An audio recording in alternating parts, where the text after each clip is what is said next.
Hi, I'm Dave, welcome to the channel. Today's a good day because today's a new Revoslot day, and even better than that, it's the one you chose.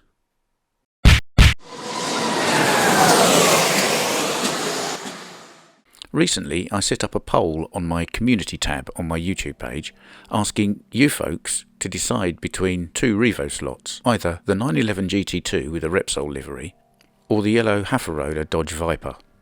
And you chose the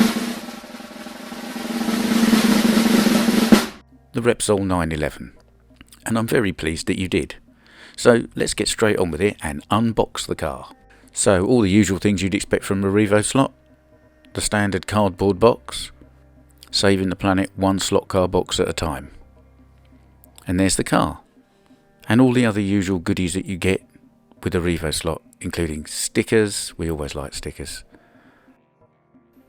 And a little bit of brochure showing you that there's actually 3 liveries in this release of the car. And all the parts lists on the back. Who doesn't love a parts list? Right, so here's the car. Let's take a closer look at it. Comes as always with the optional deeper guide and the optional magnet, neither of which I'll be fitting. I don't run a magnet anyway. And I've never needed a deep guide fitted to any Revoslot on my Carrera track. They'd stick fine without. So let's have a look at this car on the turntable. I mean, it really is a lovely rendition of a 911 GT2.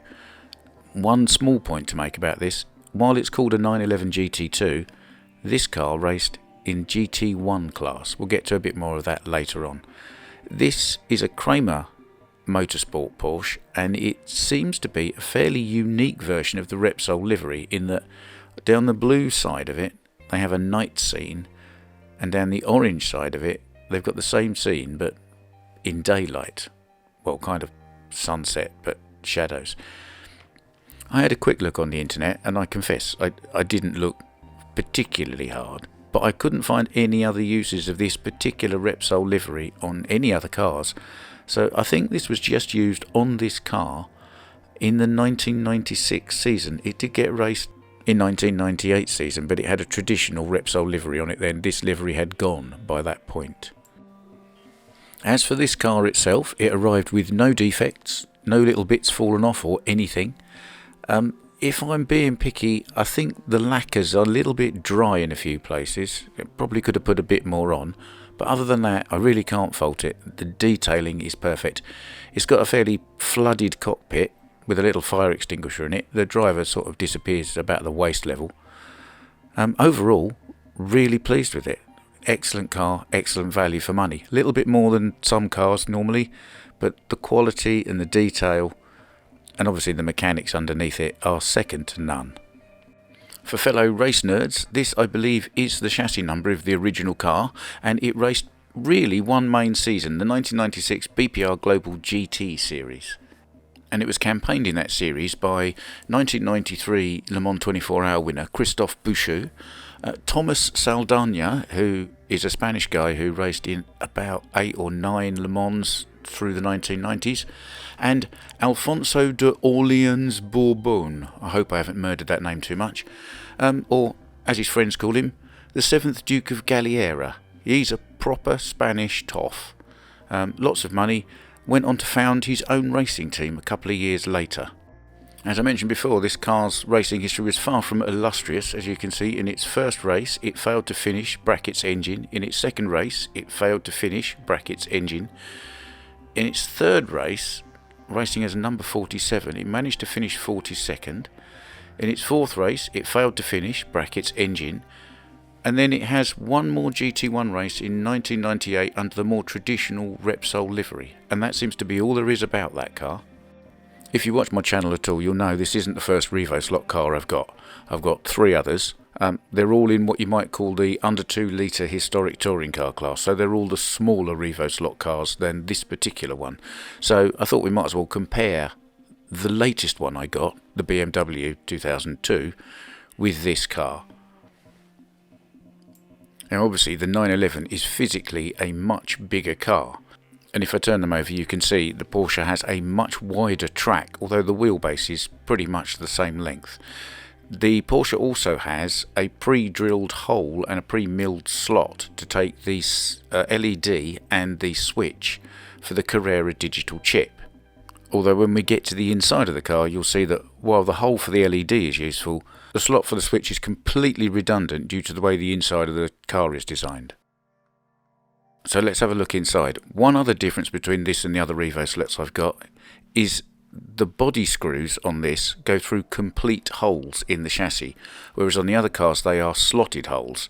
So with the other cars you can just undo the screws a couple of turns and pop the body shell off without having to completely undo and take out every single screw.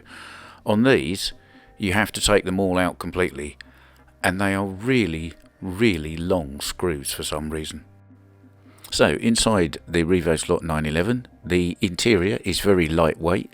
One of the reasons these cars handle so well is because they keep all of the weight to the car as low as possible. So nice lightweight body, brilliant. Inside is the same 21,000 RPM motor as in all my other Revoslots. This one is geared with a 12-tooth pinion and a 33-tooth gear, so it's a little more lively than the Alpha and the BMW 2002, and not quite so long geared as the Mark II Escort comes as standard. Having seen earlier that the slot is milled and the hole is drilled for the switch and the LED on the Carrera chip, let's see if we can get one to fit.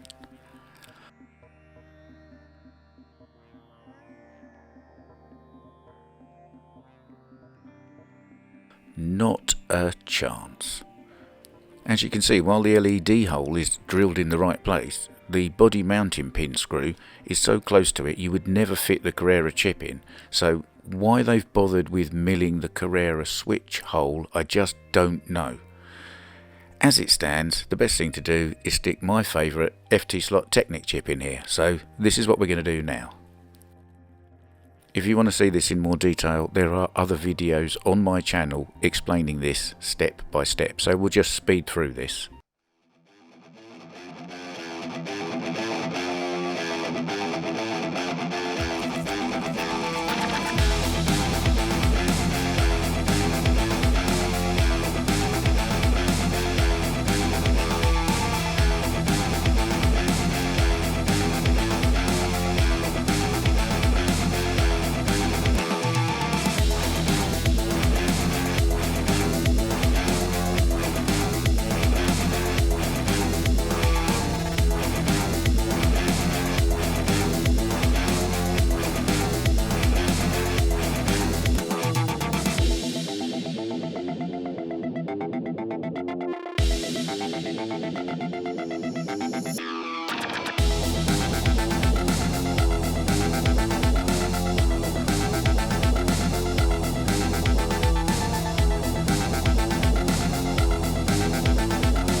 It's really quite quick if you play the right music, isn't it? So there we are, that's installed. I'll just hold that there for a moment if you want to have a quick look at it. As I say, there are other videos on this channel which will show you exactly which wires go where. I'll put a link up at the top for them.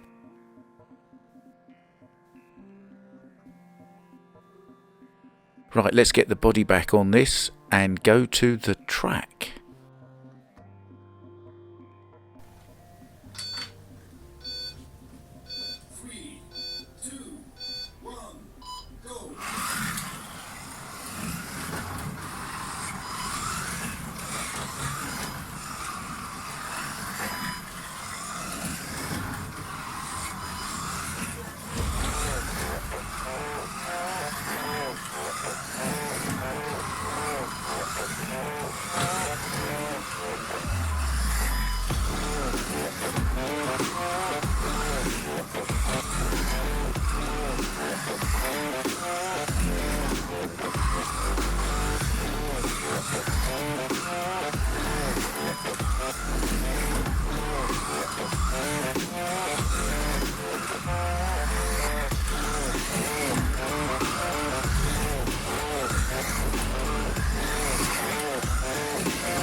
Let's try and sum up this car then. Let's start with some numbers. On my track, a good car will get under 6 seconds. In that session, and no, it wasn't the first session with the car, but I have only done some very basic tyre sanding and some oiling to this car. No other real setup. In that session, it ran 5, 5, 6, 7. A blistering pace. And if we look a little further on, when I spent a little more time with the car, it took my lap record by nearly 1.5 tenths. And that's epic. So this car really suits a smaller, twistier, sort of home track. It really does. All of the Revoslots are good. This one, same wheelbase as the others I've got, but much wider track, much wider tyres, so much more corner grip, just unbelievably quick. Looks amazing. Quality of the build is amazing. It's a Revoslot, of course it is. This should be my favourite slot car, but it's not. I still like that BMW more. Should you get one of these? Yes, definitely. And thumbs up man agrees. As always, thank you for watching one of my videos. If you liked it, you'll find a button specifically for that. Please leave a comment if you have one. If you'd like to subscribe, it does help the channel, and you will get notifications when I post new videos and posts in my community tab. And as always, don't forget to check out these other great slot car channels.